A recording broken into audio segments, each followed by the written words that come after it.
तो सुबह आए भैया तो बोले महाराज जी क्षेत्र में कोई मानने को तैयार ही नहीं कि हम लोग राम कथा कराएंगे। कह रहे हैं कि हेते हेते लड़का छोटे छोटे लड़का तू लोग का कथा करीब, कोई विश्वास ही नहीं कर रहा है। तो हम बोले कोई बात नहीं, आज हम मंचे से बोल दें फिर सभी विश्वास करें। तो भैया लोग की यहाँ अगले वर्ष राम कथा है जौनपुर में, बहुत दूर नहीं होगा यहाँ से मुझे लग रहा है?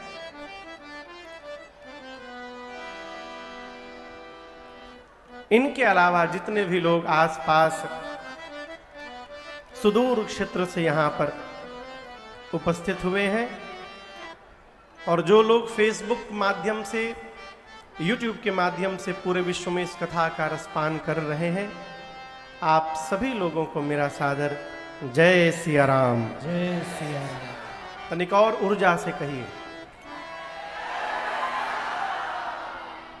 मेरे कहने के बाद कहिए जय सिया राम। जय सिया राम। ये हुई ना बात।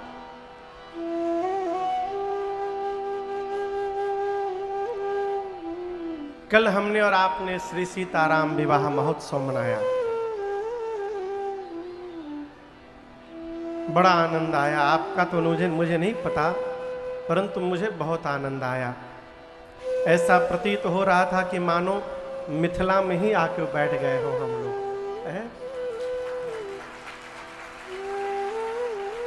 विवाह के बाद प्रभु मैया के साथ श्रीधाम अवध वापस आए। रात्रि में श्री दशरथ जी महाराज जनक जी महाराज की प्रशंसा कर रहे हैं और गोस्वामी जी कहते हैं कैसे कर रहे हैं, जिस प्रकार भांट बिरुदावली गाते हैं। जनक जी के धर्म को, उनके शील को, उनके गुण को, उनकी बड़ाई श्री चक्रवर्ती जी महाराज अपने मुख से कहते नहीं समाते। ये कथा कहती है जिसको जीवन में बड़ाई प्राप्त करनी है वो दूसरे की बड़ाई करने का स्वभाव बना रहा।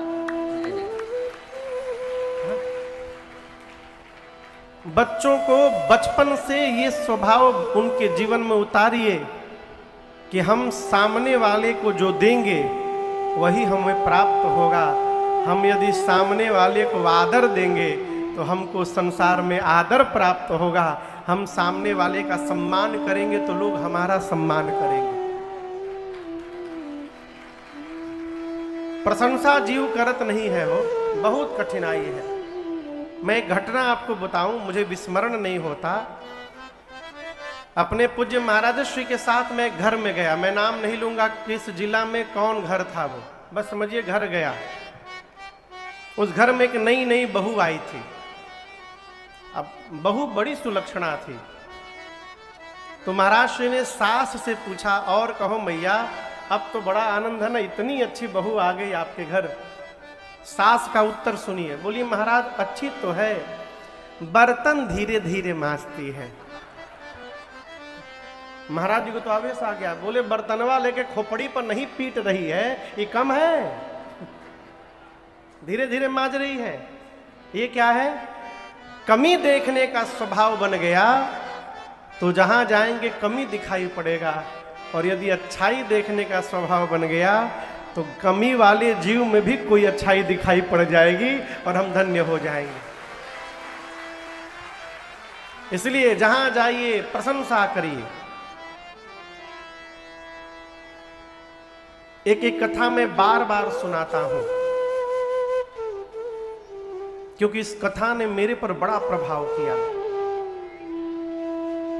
कलकत्ता में एक अखबार निकलता है जिसका नाम है सन्मार्ग, हिंदी अखबार है, समाचार पत्र। तो बहुत पहले जब मैं बहुत छोटी अवस्था में था, संभवतः 7वीं 8वीं में मैं पढ़ता होऊंगा, तो एक बार उस अखबार में एक कहानी मैंने पढ़ी और वो कहानी अब तक मेरे से विस्मृत नहीं हुई। एक व्यक्ति कहीं भी जाता है तो लौट करके घर में आकर घर वालों से कहता है कि क्या अद्भुत भोजन कराया उन्होंने। ऐसा भोजन तो आज तक मैंने कभी पाया ही नहीं।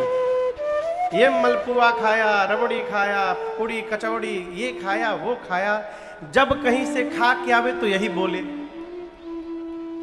जितना बोले घर वाले और चिढ़े कि अकेले अकेले उड़ा के चले आ रहे हैं, हम लोगों को सुना सुना के सता रहे हैं।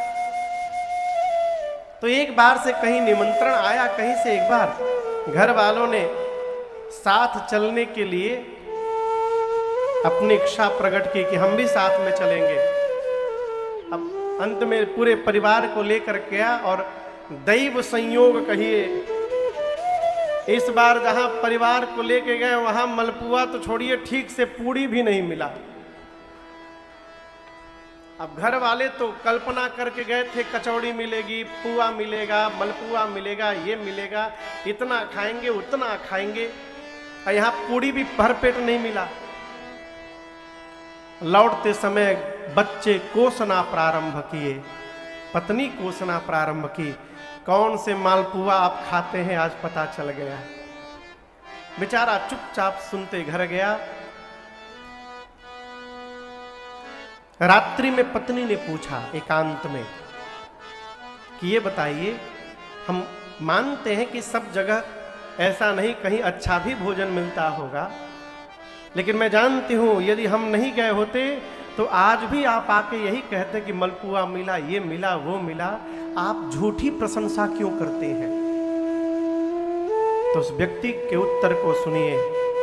उसने कहा, भाग्यवान जिसके घर से मैं भोजन करके आता हूं उसका नमक खाकर आता हूं, और जिसका नमक खा लिया उसकी बुराई मैं किस मुख से करूं तुम बताओगे। कितनी बड़ी बात। ये प्रसंग कहता है कहीं भी जाइए तो वहां अच्छाई देखने का स्वभाव बनाइए। श्री दशरथ जी महाराज ने इतनी प्रशंसा की महाराज जनक की, प्रशंसा करके माताओं से बोले कि देखिए बच्चे नींद में हैं, इनको सुलाने जाइए। बहुएं, चारों बहुएं माताओं के पास गईं। राम जी भाइयों के साथ सोने गए तो कौशल्या मैया राम जी के पीछे चली गई। राम जी से जाकर एकांत में मां कौशल्या ने कहा, राम आप भगवान हैं ना। देखिए मां कौशल्या ही जानती हैं और मानती हैं कि मेरा राम भगवान है। दशरथ जी महाराज जानते हैं लेकिन मानते नहीं हैं। वरदान लिए थे मनु जी के रूप में कि प्रभु आप मेरे घर पुत्र बनकर आवे तो मैं आपको भगवान न मानूं, अपना बेटा मानूं। इसलिए महाराज जानते हैं कि राम भगवान है लेकिन मानते नहीं है कि भगवान है। कौशल्या मैया जानती भी हैं और मानती भी हैं। मां ने कहा, राम भगवान होना तो ब्रह्मा जी से आप मेरी एक बात कह देंगे। राम जी ने कहा, कहिए मां। तो कौशल्या मैया ने कहा, राम आप ब्रह्मा जी से कहिएगा जिस दिन विश्वामित्र जी आपको लेकर अयोध्या से गए उस दिन से लेकर आज तक जितने दिन बीते हैं ब्रह्मा जी से कहिएगा कि ब्रह्मा जी उतने दिन हमारी आयु में न जोड़ेंगे। राम जी पूछे, क्यों मैया? कौशल्या मैया ने कहा, राम जो दिन आपको देखे बिना निकल गया उस दिन का कोई अर्थ नहीं होता, वो दिन व्यर्थ हो गया। प्रातः काल हुआ, शुभ मुहूर्त देखकर कलावा जो विवाह के समय बांधा जाता है उसको छुड़ाया गया। 1 सप्ताह विश्वामित्र जी अवध में रहे। कितने दिन? 1 सप्ताह। उसके बाद विश्वामित्र जी ने महाराज दशरथ से विदा मांगा कि महाराज मुझे विदा करिए। जैसे विश्वामित्र जी ने विदा मांगी, महाराज अपने पूरे परिवार के साथ उनके सामने खड़े हो गए और हाथ जोड़कर आप उस दृश्य की कल्पना करिए। महाराज, रानियां, बहुएं, बच्चे सब हाथ जोड़कर खड़े हैं और दशरथ जी महाराज बोले, नाथ सकल संपदा तुम्हारी। हे नाथ, मेरे जीवन की सारी संपत्ति आपकी है। अब यहां एक समझिएगा, क्या विश्वामित्र जी के आने के पहले दशरथ जी गरीब थे? गरीब नहीं थे ना, चक्रवर्ती सम्राट थे। तो ये क्यों बोल रहे हैं कि मेरी सारी संपत्ति आपकी है? जीवन की असली संपत्ति ऐश्वर्य नहीं है, जीवन की असली संपत्ति है संतुष्टि। यदि आप संतुष्ट हो गए तो आप अभाव में भी नाच सकते हैं, और यदि आप संतुष्ट नहीं हैं तो पूरा घर भरा रहेगा, उसके बाद भी कपार पीटते हुए दिखाई पड़ेंगे, आप प्रसन्न नहीं रह सकते। महाराज कहते हैं कि आप आए और आपके आने के कारण मेरे घर में 4 बहुएं आ गई हैं।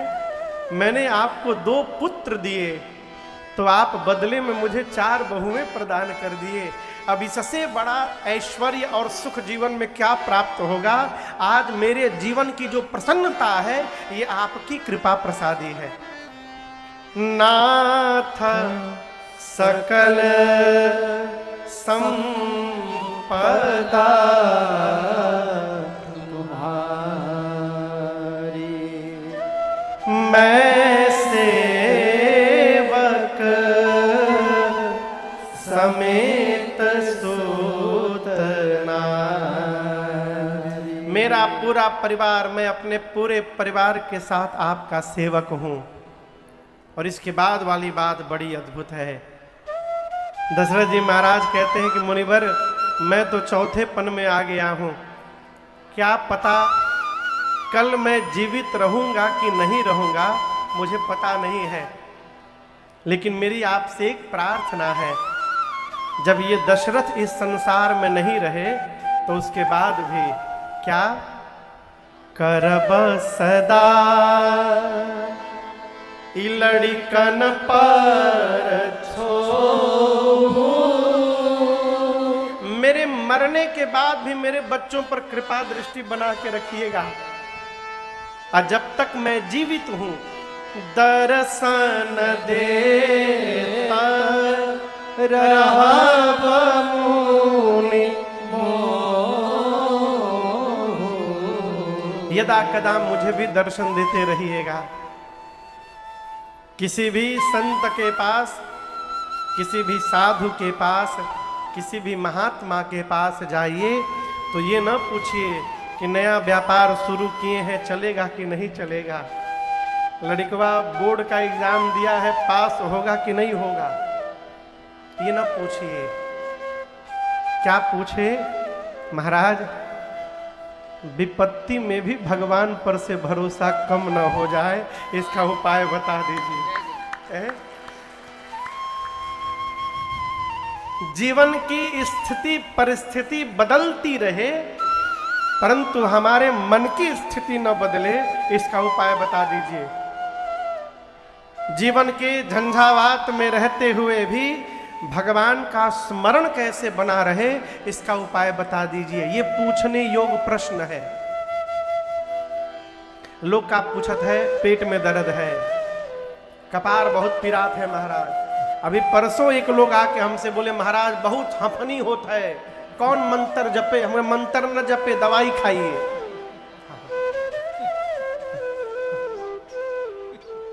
यदि बीमारी है तो दवाई से जाएगी, झाड़ फूक से नहीं जाएगी। इस बात को ठीक से समझिए। यदि मंत्र से दवाई बीमारी चली जाती तो राम जी वैद्य को क्यों बुलाते लक्ष्मण जी को शक्ति बाण लगने के बाद? कहिए, लक्ष्मण जी को शक्ति बाण लगा तो वैद्य क्यों बुलाए गए? रामे जी फूंक के ठीक कर देते। अब वैद्य जी आए तो झाड़ फूक काहे नहीं किए? काहे संजीवनी बूटी मंगाई गई, औषधि मंगाई गई, क्यों? बीमारी है तो दवाई से ठीक होगी। मंत्र क्या करेगा? बीमारी का प्रभाव हमारे मन पर नहीं पड़ने देगा, ये मंत्र का प्रभाव है। इसलिए किसी बहकावे में न जाइए। बहुत लोग मिलेंगे, मिल रहे होंगे समाज में, बीमारी हो गई, आवा हई झाड़ फूक कदम ठीक हो जाई और ये बिगड़ जाई, और बिगड़ जाएगा। जो डॉक्टर पैसा खर्चा करके पढ़े हैं वो व्यर्थ में थोड़ी पढ़े हैं। इसलिए भगवान की शरण में रहिए जिससे मन हमारा स्वस्थ रहे।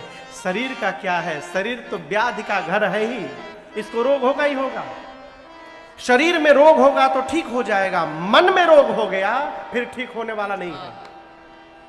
और मन का रोग हो गया ना तो समाप्ति करके छोड़ेगा। विश्वामित्र जी के चरणों में श्री दशरथ जी महाराज पूरे परिवार के साथ प्रणिपात हुए, आशीर्वाद देकर विदा लेकर विश्वामित्र जी गए। वामदेव जी ने, गुरुदेव भगवान वशिष्ठ जी के पुत्र है वामदेव ऋषि, वामदेव जी ने विश्वामित्र जी की पूरी कथा सुनाई दशरथ जी महाराज को। और यहाँ पर गोस्वामी तुलसीदास जी महाराज अयोध्या बाल कांड की कथा पूर्ण करते हुए कहते हैं, मैंने ये कथा क्यों गाई? अपनी वाणी को पवित्र करने के लिए। निज गिरा पावन करन कारण रामरस तुलसी करो, रघुबीर चरित अपार बारिधि पार कवि को लहो, उपवीत ब्याह उठा मंगल सुनीजे सादर गावही, उपवीत ब्याह उठा मंगल सुनीजे सादर गावही, वैदे राम प्रसाद ते जन सर्वा सुख पावहि, वैदे राम प्रसाद ते जन सर्वदा सुख पावहि, हाँ सर्वदा सुख पावहि, सर्वदा सुख पावहि। गोस्वामी जी कहते हैं कि मैंने बाल कांड की ये कथा क्यों गाई? क्यों गाई? अपनी वाणी को केवल पवित्र करने के लिए। निज गिरा, गिरा मने, गिरा मने, गिरा मने वाणी, जिह्वा। गोस्वामी जी कहते हैं अपनी वाणी को, जिह्वा को पवित्र करने के लिए मैंने राम जी की कथा गाई, नहीं तो राम जी का चरित्र अपार समुद्र के समान है। कौन ऐसा कवि जन्म ले लिया जो इस समुद्र को गा करके पार कर जाएगा? भगवान के जन्म के, नामकरण के, यज्ञोपवीत, उपनयन, मुंडन संस्कार, विवाह आदि जितने संस्कार भय, इन कथाओं को जो मनुष्य कहेगा, गाएगा, सुनेगा, क्या होगा? श्री सीताराम जी की कृपा प्रसादी से वो जीवन में सदैव सुख ही सुख प्राप्त करेगा, इसमें कोई संशय नहीं है। आगे की कथा श्री अयोध्या कांड में प्रवेश करती है। किस कांड में? जोर से कहिए, अयोध्या कांड। ये श्री रामचरितमानस का दूसरा सबसे बड़ा कांड है। इससे बड़ा कांड है बाल कांड। अयोध्या कांड के प्रारंभ में गोस्वामी तुलसीदास जी ने 3 श्लोक लिखे। पहले श्लोक में भगवान शंकर को वंदन किया, दूसरे श्लोक में राम जी के मुख का वंदन किया। कौन मुख? रात में सुना प्रभु ने कि सवेरे तिलक होना है, राम जी प्रसन्न नहीं भय। और प्रातः काल सुने तिलक नहीं, वन में जाना है, राम जी दुखी नहीं भय। गोस्वामी जी उस मुख को वंदन करते हैं। और तीसरे श्लोक में मेरे पीछे जो आप स्वरूप दर्शन कर रहे हैं, नीलांबुज श्यामल कोमलांगम सीता समारो पितबाम भागम पाणौ महाशायक चारु चापम नमामि रामम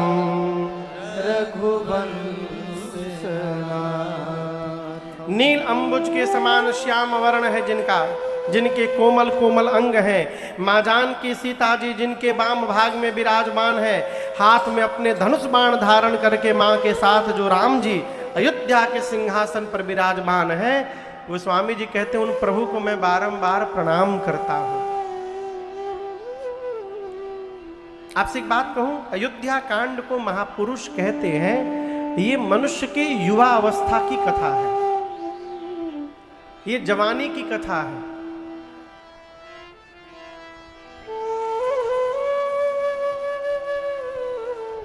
जिसको बनना है, जिसको बिगड़ना है, जिसको अटकना है, जिसको भटकना है, जिसको पहुंचना है, ये सब काम जवानी में होता है। क्यों? बचपन में मन अपने बस में नहीं रहता, बुढ़ापे में शरीर अपने बस में नहीं रहता, लेके बचा क्या बचा फिर? जवानी। ये जवानी ही है जो सब कुछ करने के लिए बनाई गई है। आपको उदाहरण देता हूं, ये किसका पुष्प है? दिखाई देता ना? हाँ। दूसरा प्रश्न, ये अभी कली है कि मुरझा गया है? कहिए कहिए। मुरझा गया है? कली है? नहीं, खिला हुआ है। न कली ही है न मुरझाए हुआ है। क्या ये कली रहता तो भगवान पर अर्पित किया जाता? कहिए नहीं। 4 दिन बाद जब ये मुरझा जाएगा तो क्या भगवान पे चढ़ाने लायक रहेगा? कहिए नहीं। 4 दिन पहले जब ये कली था तो इसका बालपन था, बचपन। 4 दिन बाद जब ये मुरझा जाएगा तो इसका बुढ़ापा आ जाएगा। और आज इसकी जवानी है, जवानी में है तो भगवान के चरण में आकर के बैठ गया है। दर्शन करिए, बैठा है कि नहीं बैठा है? ये प्रसंग कहता है कि परमार्थ करने के लिए, सत्कर्म करने के लिए जवानी सर्वश्रेष्ठ अवस्था है। बुढ़ापे में करेंगे, ठीक रहेंगे तब न करेंगे। हम भैया जब कथा प्रारंभ किए तो बहुत लोग मिले, कहते थे महाराज अभी से साधु आ गए आप, हम इतना परेशान हो गए सुनते सुनते।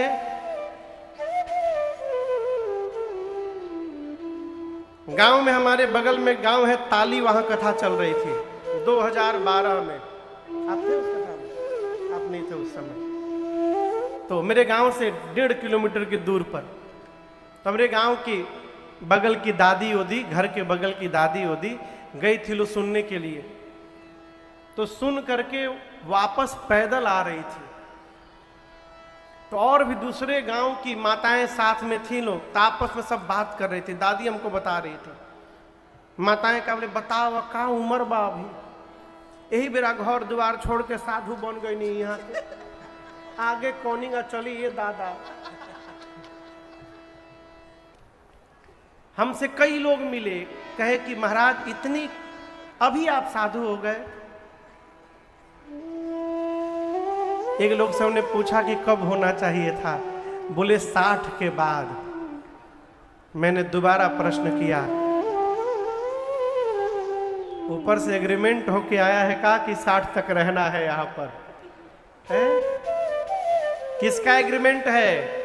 इस धरती पर केवल एक परीक्षित जी महाराज थे जो दावे के साथ कह सकते थे कि हम 7 दिन नहीं मर सकते। केवल एक परीक्षित जी थे जो कह सकते थे कि हम 7 दिन के भीतर किसी कीमत पर नहीं मर सकते, क्योंकि उनको पता था कि 7 दिन बाद तक्षक नाग डसेगा और मैं मरूंगा। उनके को छोड़कर कोई नहीं दावा कर सकता। प्रातः स्मरणीय पूज्य श्री गीता कुटीर हरिद्वार भिक्षु जी महाराज कहते हैं, अरे किस धुन में बैठा बावरे और तू किस मद में मस्ताना है, ओ सोने वाले जाग जा संसार मुसाफिर खाना है, ओ सोने वाले जाग जा संसार मुसाफिर खाना है। किस धुन में बैठा बावरे, किस धुन में बैठा बावरे, किस मद में तू मस्ताना है, ओ सोने वाले जाग जा संसार मुसाफिर खाना है, ओ सोने वाले जाग जा संसार मुसाफिर खाना है।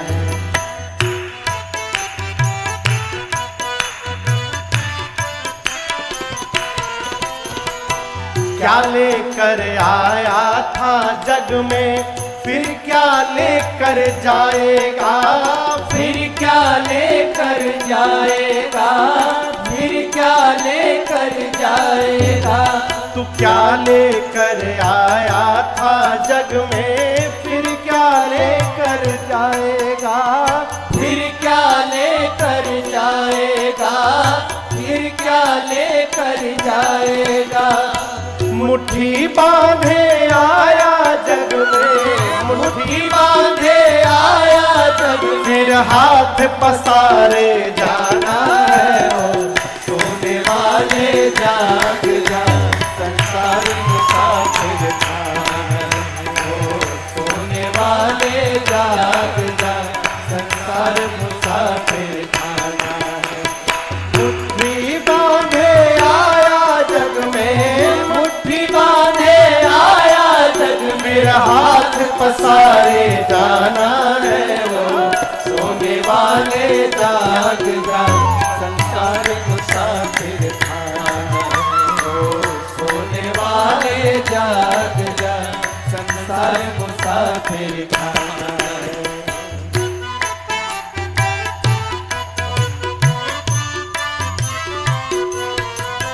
कोई आज गया कोई कल गया, कोई चंद रोज में जाएगा, कोई चंद रोज में जाएगा, कोई चंद रोज में जाएगा। कोई आज गया कोई कल गया, कोई चंद रोज में जाएगा, कोई